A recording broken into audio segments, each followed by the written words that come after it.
আপনি যাই করেন, গান, অভিনয় সবগুলো হিট আসলে, সবগুলো ও হচ্ছে আমাদের সাকিব, অলরাউন্ডার। বিশ্বায়নের ক্ষেত্রে বাংলা গানকে নেক্সট লেভেলে নিয়ে যাওয়ার জন্য আর কি কি করা উচিত আমাদের আসলে? বলো। আই থিঙ্ক আমার কাছে যদি আপনি বলেন, নাম্বার ওয়ান হচ্ছে যে আমাদের নিজস্ব যে সংস্কৃতি, আমাদের যা যা ঐতিহ্য, আমাদের যে ধরনের গানগুলো আছে এগুলোকে সম্মান দেওয়া সবার আগে। আমার কাছে মনে হয় যে আমরা আমাদের নিজেদের গানকে ঠিকঠাক সম্মান দিতে পারি না। এবং এটা কারণটা হচ্ছে, আপনি যদি দেখেন যে আমাদের পাশের দেশ ভারত বলেন, আপনি আমেরিকান বলেন, দে হ্যাভ ওরা যেমন হচ্ছে আমেরিকা কান্ট্রি কালচার, কান্ট্রি সঙের জন্য তারা ওইভাবে অনেক সময় দেয়।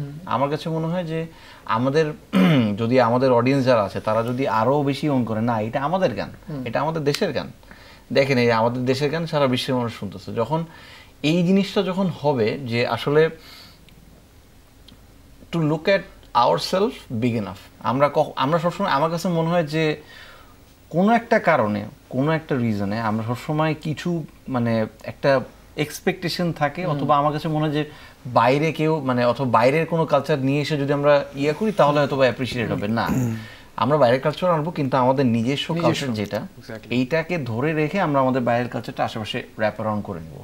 এটা যদি করতে পারি আমার কাছে উইথ দ্যাট পয়েন্ট যেটাও বললো যে আমাদের নিজস্ব যেটা আইডেন্টিটি আছে, যে আমরা এখন তো থাকে না যে বিদেশিদের সাথে কোলাবোরেট করছে, এই মানে থাকে না আসছে ওরা, আমার মনে হয় next step should be like we should go out there and experience other culture and with our own identity and go there and live অং দেং অ্যান্ড থাকে না যে রিয়েলি ফিগার আউট যে থাকে না এই মানে, তাহলে প্রবাবলি আরো in depth will grow. There are so many similar things বলো, লাইক এক্সাম্পল আমি যদি জাস্ট এমনি কথায় বলি, বাংলাদেশে মানে বিদেশে হচ্ছে একই জিনিস, মানে ওখানে হচ্ছে আপনার হচ্ছে র্যাপ ব্যাটল হয়, বাংলাদেশে হচ্ছে এটাকে বলে কবি গান, একজন একজনের সাথে জাস্ট আর্গুমেন্ট করতেছে উইথ মানে ফোক টিউনে। সো এইরকম অনেক ধরনের কানেকশন আমি দেখি। আমার কাছে মনে হয় এটাকে আমাদের আমাদের নিজস্ব ওন করা উচিত, and we should be proud of it, যে না এটা আমাদের দেশে, যেমন জামদানি আমাদের দেশের, আমাদের দেশের টাঙ্গাইলের শাড়ি অ্যামেজিং, এর সব কিছু আমাদের, এবং এটা আমরা প্রাউডলি বলতে পারি যেটা আমাদের দেশের এটা বলতে পারলেই আমার কাছে মনে হয় এটা যদি আমরা একবার ওন করতে পারি মন থেকে, সবকিছু হবে। আপনি যাই করেন, গান, অভিনয় সবগুলো হিট আসলে, সবগুলো ও হচ্ছে আমাদের সাকিব, অলরাউন্ডার। আমি যতটুকু আপনাকে দেখেছি, শুরুতে কম্পোজিশন থেকে শুরু করলেন, সাউন্ড নিয়ে কাজ শুরু করলেন, বাট একটা থাকে না সমাজে একটা স্ট্রাগল সময় থাকে, একটা কঠোর পরিশ্রমের সময় থাকে। আপনি নিজেকে ভেঙেছেন কিনা এই জায়গাতে আসার জন্য একটু জানতে চাইবো।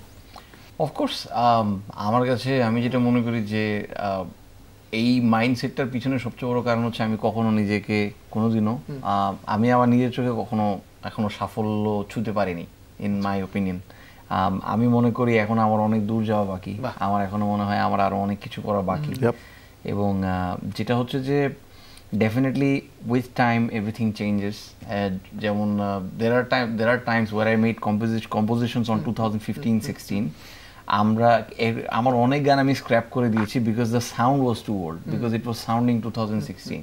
That's for composition, mixing. There are new techniques. I'm constantly looking for new things. আমরা কন্টিনিউসলি আমি আসলে আপনার ইউটিউবে দেখতেই থাকি যে আসলে কীভাবে নতুন নতুন কী কাজ করা। যেমন আমি লাস্ট এই গানে মালোমা গানেই আমি একটা মিক্স নিয়ে একটা ঝামেলায় ছিলাম, পরে কোথাও সলিউশন পাচ্ছিলাম না, পরে নিজে চিন্তা করলাম আচ্ছা ঠিক আছে আর একটু ডিগিং করে দেখি, পরে ভাইকে ফাইনালটা পাঠালাম, তারপর হচ্ছে সলিউশনটা হলো। সো এখনও যেটা বলে যে গ্রাইন্ডিং, এটা এখনও চালু আছে আর কি আমার লাইফে।